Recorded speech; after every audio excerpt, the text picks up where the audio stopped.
I think I'm in focus. Am I in focus? I don't know. I'm probably in focus.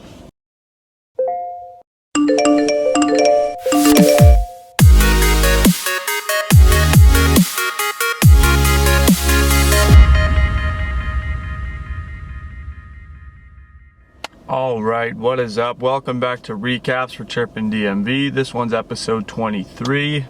This one, we're getting into the late stages of the season here. We're getting into the final, the home stretch as they like to call it. So, without further ado, let's just get into game one here. So we got game one here against the big bad Bruins. I think this is the first time they'd played since the 8-1 thumping that was put on the week before.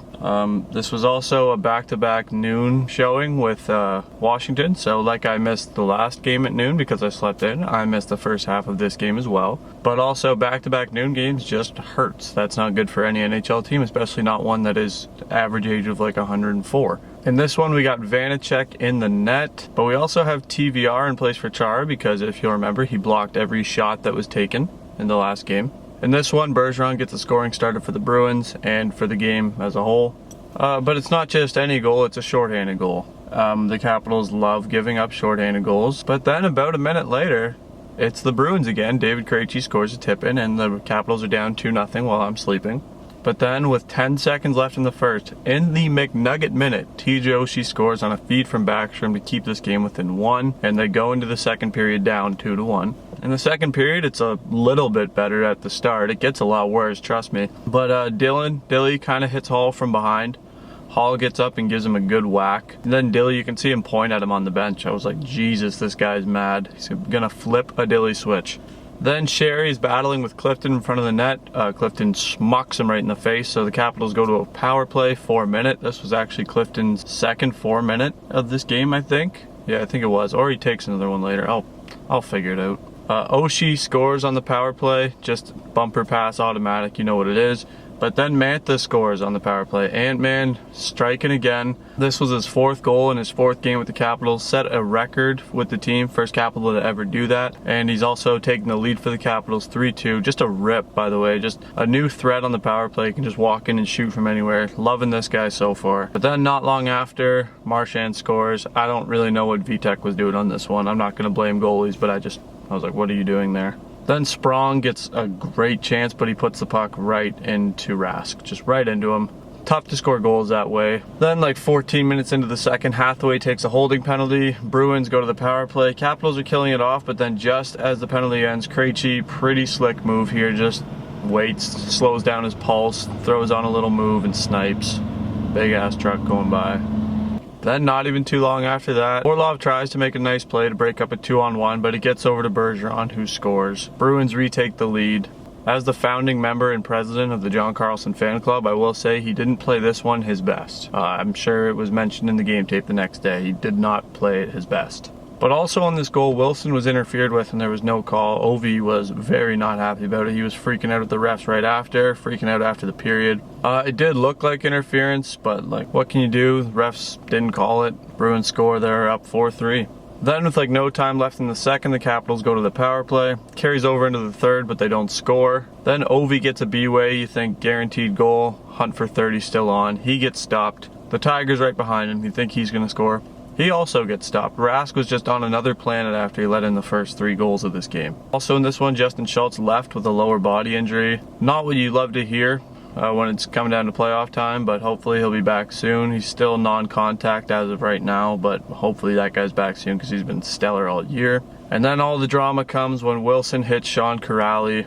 Sean Kuraly, I'm not even going to go into this much because everyone's already pretty much dismissed this, even everyone on the Bruins. He had Kuraly in the trolley tracks. Kuraly stumbled, made the hit a lot more painful for Kuraly than it probably would have been. But no, they shouldn't have been suspended, shouldn't have even gotten a penalty. Just an unfortunate situation. I think Kuraly's okay now. If not, I hope he gets better soon because he did get trucked. But no, there's nothing to this one. Wilson didn't do anything wrong. Actually, the Capitals get a power play out of it and they don't score on this one. Tragic. But then Hathaway hits Tenorti from behind. This one I was like borderline laughing with my friends because like we were all defending Tom Wilson on the last one and then like 2 minutes later Hathaway does that. It's like, yeah, that's bad. That looks terrible. Tenorti leaves bleeding from the face. Obviously it was one of those he turned at the last second, but like still Hathaway Didn't get suspended, probably shouldn't have, but like he got kicked out of the game and I was fine with that. It made complete sense. It was weird though because there was no call. The ref was standing right there and didn't call it. Then they reviewed it and then called it, which you do not see too often for boardings. But anyways, after that, Wilson gets a B-way on the shorty. He also doesn't score because Rask is on another planet in this one. Vitek makes a massive save on this 5-minute penalty kill also, so nice to see him making up for the one that I didn't like earlier. Orlov clears the puck off the goal line, and then after a little while, the Capitals actually kill off the 5-minute power play. Good for them. Pull their goalie with a little over 2 minutes left. Marchand scores the empty netter, because of course he does. Capitals get buried 6-3 in this one. Just kind of a disappointing game. Not really much else to say. Just Bruins just outplayed them. So it's what happened, just being honest. So we'll go into game 2. This one is against the Islanders. We got Samsonov back in the cage for this one. We have Schultz still out with an injury, so we got TVR sliding back in his spot. And we also are taking Sprong out and putting Raffle in for this one. New guy, Michael Raffle, making his debut. And before the puck even drops, I just need to ask why Kuznetsov shaved his beard. I thought he was looking arguably the best he's ever looked. And then he shaved his beard clean. Pretty disappointed on my end. Story's still developing though, so we'll see what comes of it. Early in the game, it's pretty much all Islanders. They are dominating. Palmieri gets a good chance, but Sammy makes a huge save. That will be the theme of this first period. Also, Wilson dives to get the puck away from the net. What a future captain. Then 11 minutes in, it's Samsonov making a massive save, but then he makes a big save on the rebound too. This guy was just so dialed in this one. This is what I want to see in the playoffs, is this Samsonov. Then also in the first period, Jensen takes a big block right off the boot. Those are the worst. So defensive defenseman playing defensive hockey. You just love to see it. Then Backstrom's hauled down 12 minutes in. Capitals go to the power play, but they do not score on this one. Then Barzal, the guy who picks apart the Capitals, he gets a B-way and gets 2 shots on the B-way. Sammy saves both of them. The Capitals escape the first period 0-0 because they had no business being in that hockey game at all. And then pretty much nothing happens in the second period. The Capitals play a lot better. They aren't scoring on power plays. The Islanders aren't scoring on them. And then it's 0-0 going into the third. Capitals take a penalty like halfway through the third. Samsonov's there to make the big save on the penalty kill. Then Ovi takes a tripping penalty. The Capitals kill that one off. Still 0-0. Then Barzal makes a disgusting move around a defenseman. Thank God he doesn't score because that was just going to be plastered on the highlight reels. He undressed the D. Then with like a minute and a half left, Oshie gets a good look. Doesn't score. Sherry's being double shifted at this point. Uncle Pete's loving him. We all love him.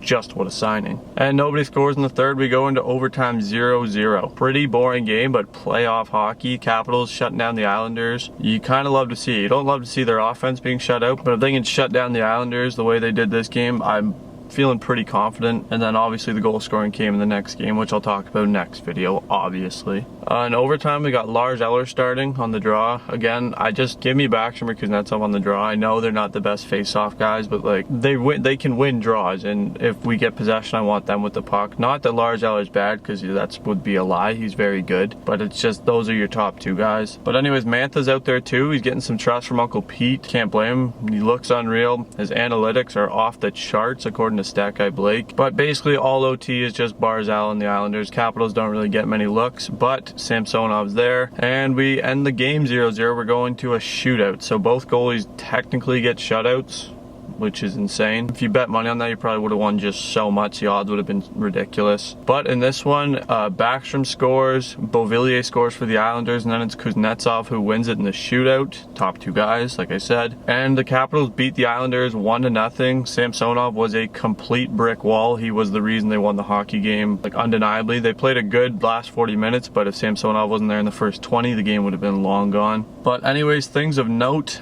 in this last one, Ovi left with like 2 minutes left in the game.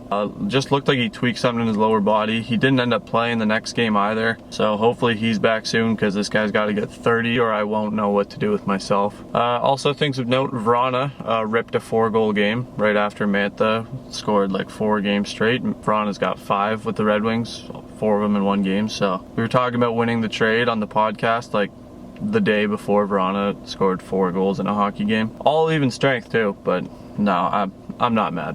And then my other thing of note was just to make us feel better, like I said, Mantha, not only has he looked unreal, but his advanced stats are elite. That was the word stat guy Blake used. He's been elite, so I'm happy with him. Hasn't scored a 4-goal game, but I'm happy with him still. Anyways, that'll be it for this one. Stay tuned. I'll be wrapping up the Islanders series in my next one, so stay tuned for that.